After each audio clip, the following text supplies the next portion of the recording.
Manière dont vous avez indiqué comment nous allons évoluer à partir de maintenant.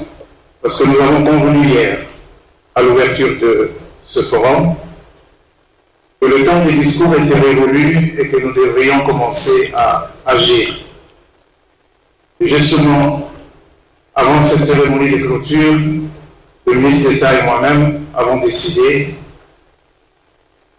en off, de désigner deux personnes de liaison dans nos cabinets respectifs pour nous assurer que ce que nous convenons se fait et que les obstacles qui se dressent sur notre chemin commun nous sont reportés et que les actions correctives sont prises.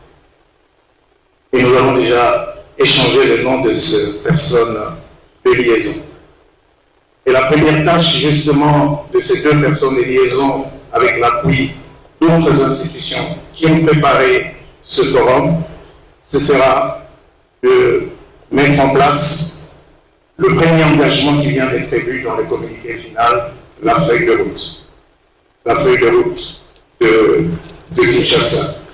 Nous sommes rassurés de voir que un des éléments clés de cette feuille de route a déjà connu un début de réalisation parce que ce matin, les gouverneurs de deux banques centrales se sont rencontrés, se sont mis d'accord pour préparer un protocole d'accord qui devrait être signé au plus tard en juillet de cette année, un protocole d'accord qui va permettre de régler cet épineux problème qui est celui de la difficulté de dénouer les transactions financières entre l'Angola et la République démocratique du Congo.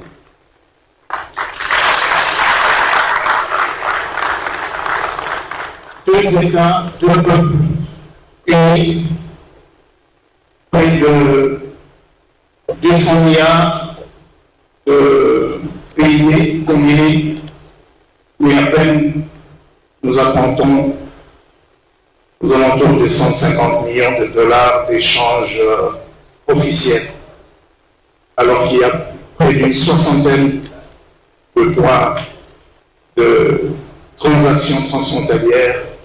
Le gros de ces transactions frontalières prend les circuits informels.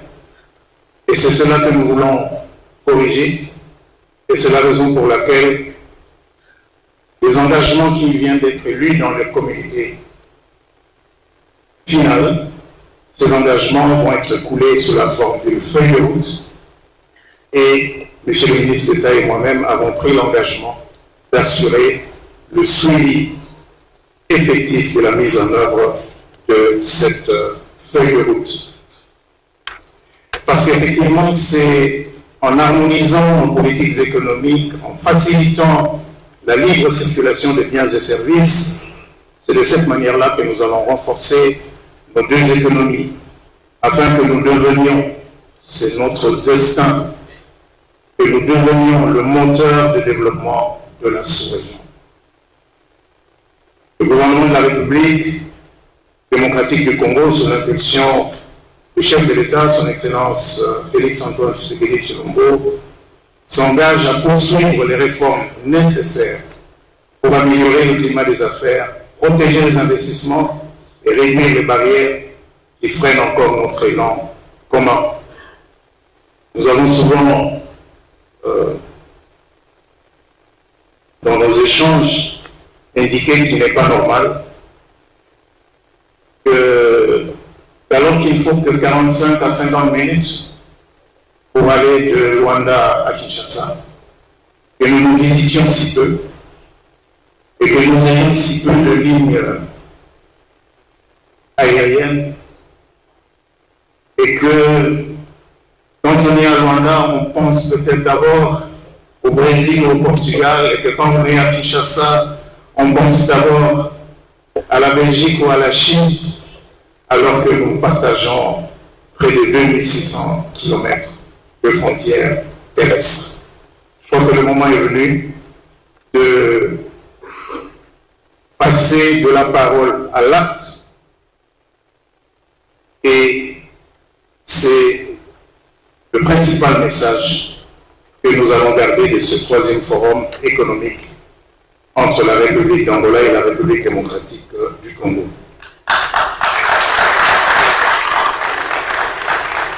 Pour terminer, je tiens à remercier le comité d'organisation, qui a été un comité composé des équipes des deux pays, qui ont travaillé pendant plusieurs semaines et qui, au cours des derniers jours, n'ont pas cessé d'ajuster les agendas, d'ajuster le programme. Je tiens à le remercier très sincèrement. Je remercie également le personnel de l'hôtel Golden Tulip pour l'accueil, pour toutes les commodités qui ont été mises à notre disposition afin d'organiser ces travaux dans les meilleures conditions possibles. C'est donc sur cette note d'espoir et de détermination que je déclare close la troisième édition du Forum économique Angola-RDC. De vive la coopération entre l'Angola et la République démocratique du Congo. Je vous remercie. Do setor empresarial, minhas senhoras e meus senhores. Hoje encerramos este terceiro Fórum Económico entre os nossos dois países, espaço que se afirmou como catalisateur. Pour la clôture, nous sommes vraiment très contents, justement sur les accords qu'on a évoqués ici. C'était déjà des points qu'on discutait auparavant sur la première édition, la deuxième et la troisième. Comme a dit le ministre, le premier vice-ministre, le ministre de l'économie, justement, c'est l'engagement est respecté tout ce que nous avons mis en accord, ce qui est important. Bon, moi je suis M. Jo, je suis le président de la Chambre de commerce bilatérale entre l'Angola et la RDC.